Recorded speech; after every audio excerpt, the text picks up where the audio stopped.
Hi everybody, it's Ben Udershit here for Unpopular Front. If you've been online, if you've been anywhere around news media, you have seen that we are under Greta Thunberg fever. That's right. Ironically, she set the world ablaze. Get it? Anyways, there are many reasons to be supportive of her, and there are many reasons to be like, yay, alright, climate change is bad. And there are also some legitimate criticisms. I've seen many people noting something very important, I think especially around environmental justice movements, the number of, indigenous and colonized communities that are very important on this issue. There are many names. I'm going to bring some up right now. There's Mari Copney from Flint. She helped raise awareness for the issue of lead in the drinking water in Flint, which is terrible. There's Illinois Mars' daughter is very active in the climate justice work. There are Bruno Rodriguez, another activist, and I'm just going off of a list that I see. And those are people that we should give probably as much, or at least a little bit more attention than someone like Greta Thunberg. And I think that's good. I do think there's a weird, I'm saying this as someone who works in childcare, I don't really know how relevant that is, but, we can idolize the children sometimes to such a point to where I feel like it can become this like self-fulfilling prophecy where it will then be, well, the kids are good, so the kids will fix the problem, right? And then each generation does that. We just assume the kids will fix it, right?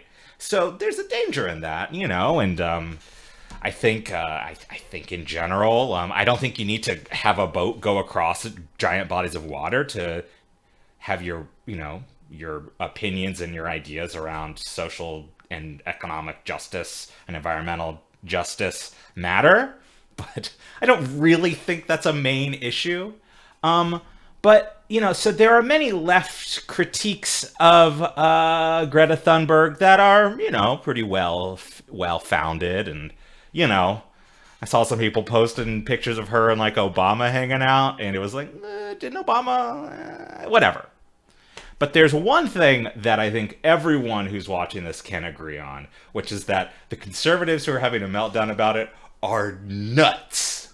They are completely out of like the normal, ordinary world. I've seen people describe her as mentally ill. She's not. She has Asperger's, which I'll put a link to a podcast episode I did with Anders Lee about autism and Asperger's and sort of the historical way that happened, right? That sort of those became categories. But there's one perspective that I think we can definitely say might be a little much.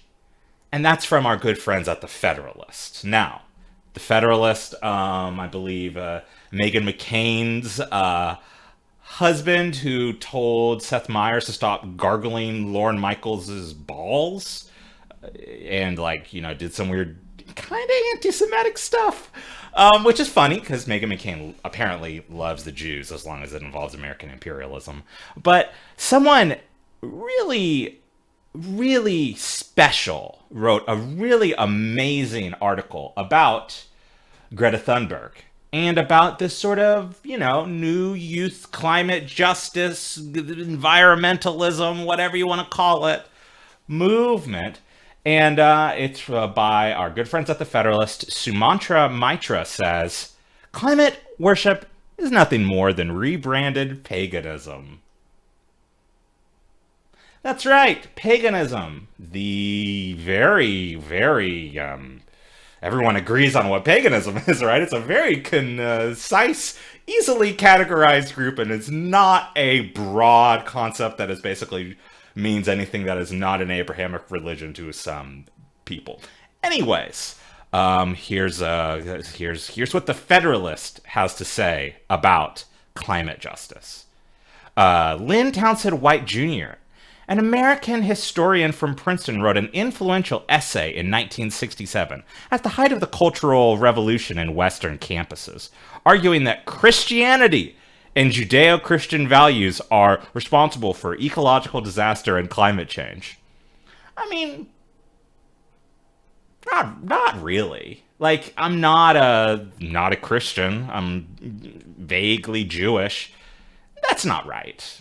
That's not right. You know. What it is it's capitalism, but that's fine. The essay, naturally, was adapted by generations after, ironically, almost like a document of faith. Huh. Okay. The central argument went like this, White argued. The victory of Christianity over paganism was the greatest psychic revolution in our history of our culture. By destroying pagan animisms, Christianity made it possible to exploit nature in a mood of indifference to the feelings of natural objects. I mean, kind of.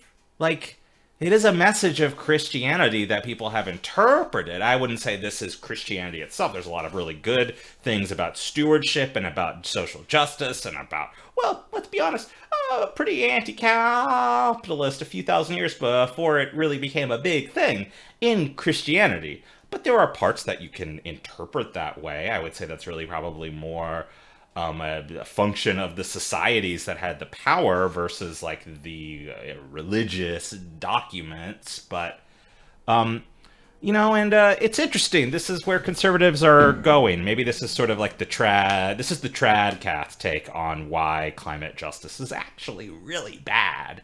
Because it's just going to bring back the ball. Ball's going to come back. That's why Greta Thunberg's here. As secular liberalism destroyed the fundamental ties that bind society, faith, flag, and family.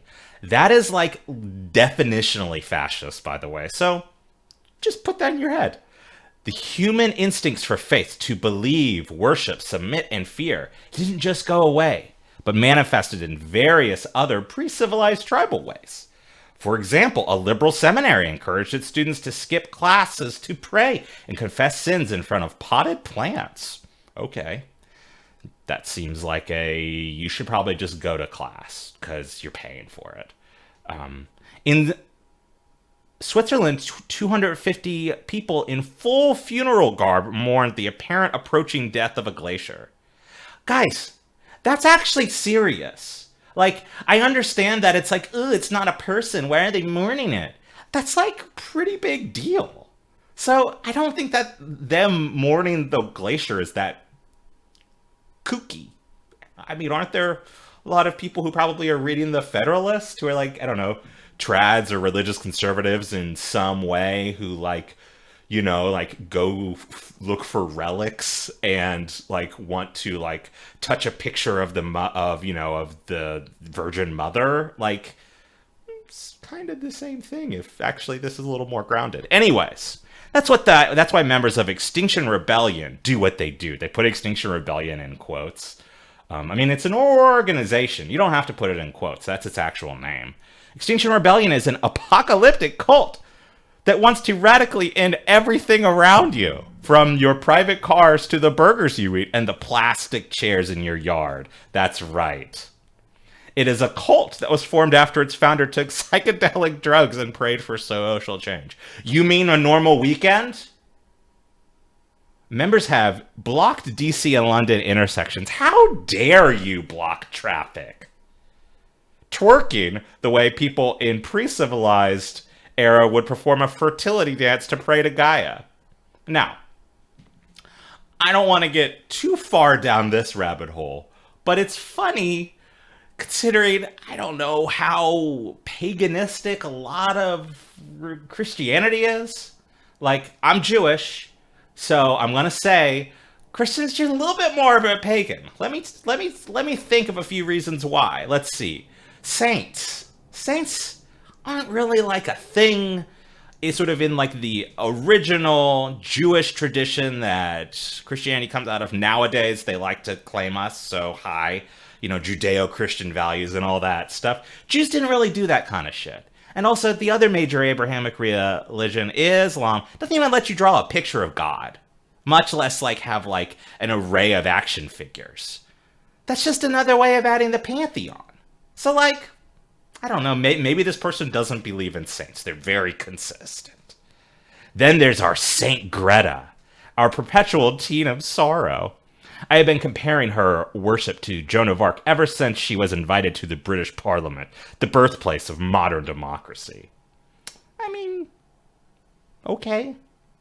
She was surrounded by buffoons nodding their heads like they were listening to gospel truth.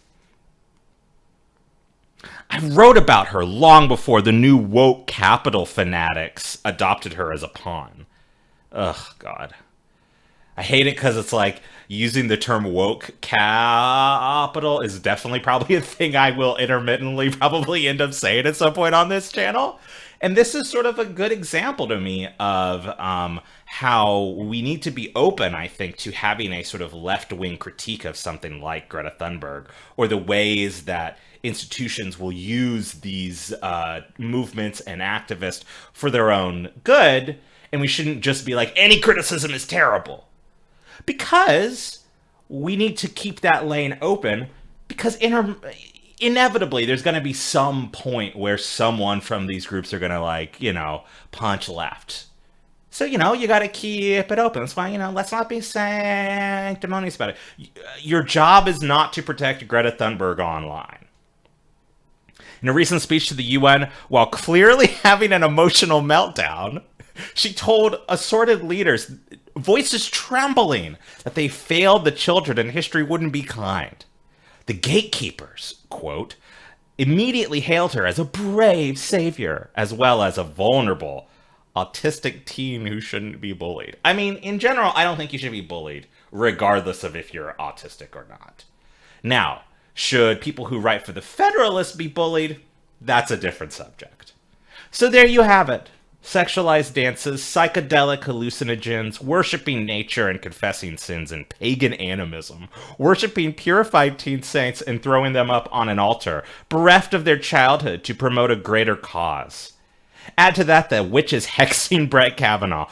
Oh no, a bunch of girls from Brooklyn who dyed their hair black are going to say mean things about the rapist judge. And having a Ouija board to invoke the spirit of Karl Marx. I want that Ouija board. And everything old is new again. The reality, of course, is completely different. Much less than destroying the planet, climate change isn't even a settled science. Conservatives don't disagree that climate change is happening. That is a straw man. Conservatives, however, are opposed to hysteria, have skepticism about the rate of climate change, and would like to see an actual cost-benefit analysis of that the radical change is being demanded. I mean, people have done that, you just refuse to listen. Thanks for watching Unpopular Front. You can find more, subscribe to the channel down below, hit the bell, and subscribe to us as a podcast. You can find me on Twitter at MarxistManny. Bye-bye.